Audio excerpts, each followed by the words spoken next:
Köögid on alati hästi südamelähedased olnud minu jaoks, sellepärast et olen ma perel külas, olen ma sõpradel külas, siis alati avastan ma ennast köögist, et minu jaoks köögis on alati hästi hea aura.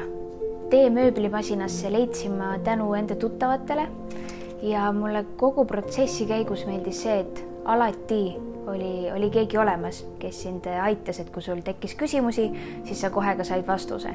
Enne tootmist selgus, et me peame pisut köögilahendust muutma ja mul on hea meel, et see selgus varem, mitte siis samal päeval, kui tuldi päriselt ka kööki paigaldama. Ma olin väga-väga õnnelik, kui mulle köök tuli, et aega võttis 2 päeva. Esimesel päeval pandi köögimööbel ja teisel päeval siis tehnika. Aga just see, kui mul oli ainult siis mööbel paigas, siis ma käisin kogu aeg köögis ja lihtsalt katsusin seda, sellepärast et ma ei suutnud uskuda, et päriselt on see hetk käes, et mul on nüüd kodus päris oma köök.